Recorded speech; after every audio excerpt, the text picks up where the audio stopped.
September 30వ తారీఖు ఆశ్వయుజ శుక్లపక్ష అష్టమి దుర్గాష్టమిని పురస్కరించుకుని శ్రీమతి లతా దత్త గారి ఆధ్వర్యంలో శ్రీపాద శ్రీవల్లభ దత్తపీఠంలో అనఘాష్టమి వ్రతం కలియుగ కల్ప తరువు అనఘాష్టమి. ఈ వ్రతంలో మీరు పాల్గొనండి. వివరాల కొరకు సంప్రదించండి.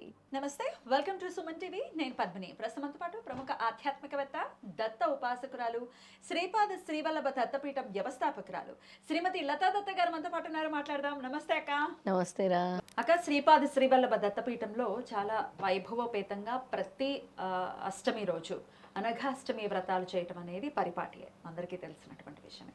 అయితే ఇక ఈ రోజులు ఏవైతే ఉన్నాయో శరన్నవరాత్రుల్లో ఉన్నాం కాబట్టి ఇప్పుడు శుక్లపక్ష అష్టమి కూడా రాబోతుంది. రేపు 30వ తారీఖు. ఆ రోజు మన పీఠంలో ఏమేమి కార్యక్రమాలు జరగబోతున్నాయి ఇత్యాది విషయాలు ఒకసారి చెప్పండి అక్క. నవరాత్రులు అంటేనే అమ్మవారి నుంచి శక్తిని తీసుకోవటమే. ముఖ్యంగా సుమంగళీలు చేసే పూజ అంతా కూడా దేవి నవరాత్రులు చాలా చక్కగా జరిపిస్తారు. అలాగే కన్యా పూజ కూడా చేస్తాం దేవి నవరాత్రుల్లో. అష్టమి విశేషంగా చేస్తాం, ఎందుకంటే మాస దుర్గాష్టమి, అలాగే అనగాష్టమి వ్రతం కూడా అదే రోజు చేస్తాం అన్నమాట. ఈ మాస దుర్గాష్టమి అంటే అక్కడ దుర్గాశక్తి, ఎందుకంటే మహాకాళి, మహాలక్ష్మి, మహాసరస్వతి, అందులోనే దుర్గాశక్తి, లక్ష్మీశక్తి వీళ్ళిద్దరు వేరు కాదు. అనగా లక్ష్మిలోనే సమస్త వేదాలు నిమిడి ఉన్నాయి అని దత్తాత్రేయ స్వామి స్వయంగా బ్రహ్మదేవుడికి తెలిపారు. అలా ఆ రోజు అనగాష్టమి అంటే అనగాలక్ష్మిని ఎవరైతే ఆ రోజు కొలుస్తారో వాళ్ళకుండే దారిద్ర బాధలన్నీ కూడా తొలగిపోతాయి, ఆర్థిక ఇబ్బందుల నుంచి కూడా బయటపడతారు. ముఖ్యంగా వివాహం కావాల్సిన కన్యలు చేసుకోవాల్సినటువంటి వ్రతము అనగాష్టమి వ్రతము. పెళ్ళి కావాల్సినటువంటి అమ్మాయిలు కానీ అబ్బాయిలు కానీ ఈ వ్రతాన్ని చేసుకోవచ్చు చక్కగా. అలా మన పీఠంలో చేసుకున్న అబ్బాయిలకి ఎంతోమందికి పెళ్ళిళ్ళు అయ్యాయి, ఇంకా చేసుకుంటూనే ఉన్నారు. ముందు ముందు వాళ్ళ పెళ్ళిళ్ళు కూడా జరగాలి. చక్కటి అబ్బాయిలకి అనుకూలమైన భార్య దక్కాలి, అలాగే అలాగే అపురూపంగా చూసుకునేటటువంటి భర్త అమ్మాయిలకి లభించాలి. అవును, ఖచ్చితంగా. ఎవరైనా కూడా దత్తాత్రేయ స్వామి అనుగ్రహం ఖచ్చితంగా ఉండాలి. ఉండాలి. అందుకే నవరాత్రుల్లో వచ్చేటటువంటి ఈ అష్టమి రోజు గనక అనగాష్టమి చేసుకుంటే తప్పకుండా కోరుకున్న వరుడు, కోరుకున్న పత్ని ఇద్దరికి దొరుకుతారు, నచ్చిన వాళ్ళు దొరుకుతారు అనమాట. అబ్బాయిలు వచ్చి చేసుకుంటే ఎంత ముచ్చటేస్తోందో వ్రతం, చాలా చక్కగా చేసుకుంటున్నారు అనగాష్టమి వ్రతం. అంటే బుద్ధిగా పెళ్ళి జరగటం కోసము మంచి భార్య రావాలి, మంచి సతి రావాలి, సఖి రావాలి, వాళ్ళకని చేసుకుని ఉంటే చాలా ముచ్చటేస్తుంది అనమాట. భార్య రావటం నిజంగా చాలా చాలా అదృష్టం. చాలా చాలా చాలా అదృష్టం. వాళ్ళ లైఫ్ అంతా నెక్స్ట్ 30-40 years మినిమం ఇద్దరు కలిసి ఉండాలి కదా. అలా మన పీఠంలో అనగాష్టమి వ్రతం జరుగుతుంది, సువాసిని పూజ జరుగుతుంది. ముఖ్యంగా ఈ నవరాత్రిలో సువాసిని పూజ చేయటం వల్ల స్త్రీలకు సౌభాగ్యము, అలాగే దీర్ఘకాలిక సమస్యల నుంచి బాధపడుతూ ఉంటారు, బ్లాకేజెస్ అనేవి ఉంటాయి, అవి తొలగిపోతూ ఉంటాయి. వివాహాలు అమ్మాయిలు కూడా ఈ సువాసిని పూజ చేయొచ్చు. సువాసినికి చక్కగా వాళ్ళకు కూడా వెంటనే వివాహాలు జరుగుతాయి. సువాసిని పూజ చేసిన వాళ్ళకి ఫలితం, చేయించుకున్న వాళ్ళకి కూడా ఫలితం. చాలా అద్భుతం, అసలు చాలా చాలా బాగుంటుంది. అంటే మన సంస్కృతి సాంప్రదాయాల కంటే సాక్షాత్తు అమ్మవారి రూపంలో కొలుస్తూ ఉంటారు. సాక్షాత్తు ముగ్గురు అమ్మలు కూర్చొని చేస్తున్నటువంటి పూజే ఈ సువాసిని పూజ అనమాట. ముగ్గురు అమ్మలకి చేయించేటటువంటిది. శ్రీదేవి ఖడ్గమాల చదువుతూ చేస్తారు ఈ పూజ. చాలా వైభోగంగా ఉంటుంది. ఇక ఆ రోజు సాయంత్రము అష్టమి నవమి సంధికాలం వస్తుంది, ఆ సంధి పడుతోంది. అయితే శత్రు బాధల నుంచి లేదా మీకు మంచి జరగాలి, ఇంట్లో శుభం అంటే ఏదో ఒక నెగిటివిటీ మాకు ఆపేస్తుంది, బ్లాకేజెస్ జరుగుతున్నాయి, మాకు ఈ రోజుతో బాధలు పోవాలి అనుకున్న వాళ్ళు ఆ రోజు అమ్మవారిని పూజిస్తే చాలా మంచిది. దుర్గా అమ్మవారిని. అలాగే 108 దీపాలు పెట్టుకుంటే చాలా మంచిది. సంధి అంటే సాయంత్రం వస్తుంది సంధికాలం, అంటే 5:30 నుంచి స్టార్ట్ అవుతుంది, 7:30 ప్రాంతం అనుకోండి. ఆ ప్రాంతంలో 108 దీపాలు చక్కగా పెట్టుకోండి. మీ ఇంటి చుట్టూ అయినా పెట్టుకోండి. పూజా మందిరంలో మీకు స్థలం లేకపోతే గుమ్మాల దగ్గర నుంచి ఇంటి చుట్టూ పెట్టుకోండి.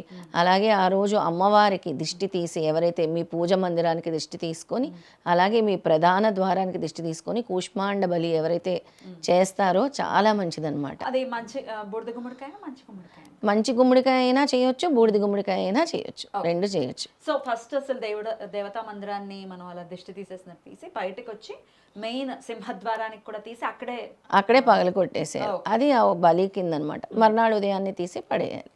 ఆ రాత్రంతా ఉంచేసి. అది అమ్మవారి కోసం మనం చేస్తున్నటువంటి ఆ. బలిగా భావిస్తాం. ఇది ఎవరి ఇళ్లలో వాళ్ళు చేసుకోవచ్చు. చేసుకోవచ్చు, ఇక అనఘాష్టమి వ్రతంలో పాల్పంచుకోవాలనుకున్న వాళ్ళు దత్తపీఠానికి రావచ్చు. రావచ్చు. అనగాష్టమి వ్రతం అనేది ఇప్పటి నుంచి మొదలుపెట్టి మన దత్త జయంతి వరకు కంటిన్యూ చేసుకుంటే చాలా మంచిదన్నమాట.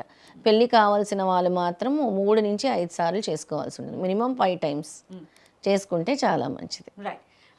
దత్తపీఠంలో ఎలా జరుగుతాయి అనఘాష్టమి వ్రతాలు? అంటే వాళ్ళు వచ్చే వాళ్ళు ఏమైనా తెచ్చుకోవాల్సి ఉంటుందా? మీరే అన్ని సమకూరుస్తారా? ఇవన్నీ ఒకసారి చాలా చక్కగా అడిగావు పద్మిని. వాళ్ళు ఏమి తీసుకురావాల్సిన అవసరం లేదు, అన్నీ మనమే ఇస్తాం. పూజ సామాగ్రి మొత్తం మనమే ఇస్తాము. అలాగే వాళ్ళకి భోజనం కూడా, అన్నప్రసాదం కూడా అక్కడే స్వీకరించి వెళ్ళొచ్చు. దానికి ఇంత ఫీజు అని ఉంటుంది, తక్కువ, చాలా మినిమం, అది నామినల్ గా చాలా నామినల్ ఉంటుంది. అది రిజిస్టర్ చేసుకుంటే సరిపోతుంది అనమాట, నామినల్ ఫీజు. ఎంతసేపు ఉంటుంది అక్క పూజ? 2 అవర్స్ ఉంటుంది, 2 గంటలు ఉంటుంది పూజ. వైదికంగా జరుగుతుంది. చాలా పురోహితులు ఉంటారు, ఖచ్చితంగా వారు చేయిస్తారు. నేను చేయిస్తాను అనగాష్టమి వ్రతము. అనగాష్టమి వ్రతం ఎప్పుడు నేను చేయిస్తాను. అంటే హోమాలు ఉన్నప్పుడు ఖచ్చితంగా పురోహితులు హోమాలు ఉన్నప్పుడు మాత్రం పురోహితులు ఉంటారు. అనగాష్టమి వ్రతం మాత్రం నేను చేయిస్తాను. చేస్తారు. ఇక్కడ ఉన్న వాళ్ళు అయితే వస్తారు పీఠానికి, కాని పక్షంలో మేము ఇంట్లో చేసుకోవాలి అనుకునే వాళ్ళు ఎలా చేసుకోవాలి? ఆ రోజు అనగాదేవిని పూజించుకోవచ్చు చక్కగా. నేను ఎప్పుడు చెప్తాను, అనగా స్వామి, అనగా లక్ష్మిని కూడా పూజించుకోవచ్చు. పసుపుతో కుంకుమతో కూడా అష్టోత్తరం చేసుకోవచ్చు. అనగా స్వామి అష్టోత్తరం, అనగా లక్ష్మి అష్టోత్తరం చేసుకోవచ్చు. పసుపు కొమ్ములతో అనగాదేవిని పూజించుకోవచ్చు, ఒక్కొక్క నామానికి ఒక్కొక్క పసుపు కొమ్ము సమర్పించవచ్చు. అనగాదేవి స్తోత్రాన్ని నేను చెప్తాను ఇప్పుడు. అనగాదేవి స్తోత్రం. తప్పకుండా. ఓం శ్రీ అనఘాద్భుత చారిత్ర వాంఛితార్థ ప్రదాయినే నమః. ఓం శ్రీ అనఘాద్భుత చారిత్ర వాంఛితార్థ ప్రదాయినే నమః అనుకుంటూ పసుపు కొమ్ములతో, పసుపుతో కూడా పూజించవచ్చు అమ్మవారిని. ఈ ఒక్క నామాన్ని 108 సార్లు అనుకుంటూ కూడా చేయొచ్చా? అనుకోవచ్చు. ఒకవేళ మా దగ్గర అనగా లక్ష్మి, అనగా స్వామి అష్టోత్తరం లేదు అనుకుంటే ఈ మంత్రం 108 సార్లు చదువుతూ పూజించవచ్చు. ఆ 108 పసుపు కొమ్ములు కూడా స్వామివారికి సమర్పించవచ్చు. ఆ తర్వాత ఆ పసుపు కొమ్ములను ఏం చేయాల్సి ఉంటుంది? చక్కగా వాళ్ళు దాన్ని గ్రైండ్ చేసి ఆడించేసుకొని వాడుకోవచ్చు. 1-2 పసుపు కొమ్ములు వ్యాలెట్లో పెట్టుకోవచ్చు. ఎక్కడికైనా పని జరగాలనుకున్నప్పుడు తీసుకువెళ్ళొచ్చు. అది వంటలో వాడుకోవచ్చు. తర్వాత వచ్చి ముఖానికి రాసుకోవచ్చు, కాళ్ళకి రాసుకోకూడదు. తర్వాత నీళ్ళల్లో కలుపుకొని కూడా తాగొచ్చు. ఈ గడపకు కూడా పసుపు రాస్తాం కదా, అప్పుడు కూడా ఇది రాయొచ్చా? రాయొచ్చు, అమ్మవారిదే కాబట్టి రాయొచ్చు, తప్పేం లేదు. కాళ్ళకి మాత్రమే రాసుకో, మన కాళ్ళకి రాసుకోకూడదు, అంతే. రైట్.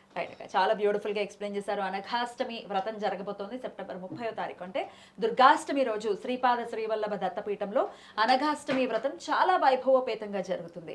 చూడదలుచుకున్న వాళ్ళు రావచ్చు, పాల్గొనదలుచుకున్న వాళ్ళు కూడా రావచ్చు. అయితే పద్మిని, అనగాష్టమి చేసి వాళ్ళ లైఫ్స్ చేంజ్ అయిన వాళ్ళు చాలా మంది ఉన్నారు. విశేషంగా ఒక్కసారి అనగాష్టమి చేసుకొని వాళ్ళు ఇక్కడి నుంచి పొజిషన్ మారిపోయిన వాళ్ళు ఉన్నారు. అంటే వాళ్ళ లైఫే చేంజ్ అయిపోయింది. ఒక పేదరికం నుంచి రిచ్ పీపుల్ అయినా కూడా ఆశ్చర్యపోకర్లేదు. అమ్మవారు ఎప్పుడు ఎవరిని ఎలా కరుణిస్తుందో తెలియదు. అంత పవర్ఫుల్ వ్రతం అనగాష్టమి. మరి మీరు కూడా పాల్పంచుకోవాలి ఇందులో అనుకుంటే కనుక స్క్రీన్ మీద లత గారి నంబర్ కనిపిస్తోంది కదా, దానికి డెఫినెట్గా కాల్ చేయండి. మరిన్ని డీటెయిల్స్ కోసం, లొకేషన్ డీటెయిల్స్ కావాలన్నా మీరు ఖచ్చితంగా కాల్ చేయాల్సి ఉంటుంది. కాల్ చేయండి. రైట్ అక్క, thank you so very much. నమస్తే అక్క. జై గురుదత్త. శ్రీ గురుదత్త.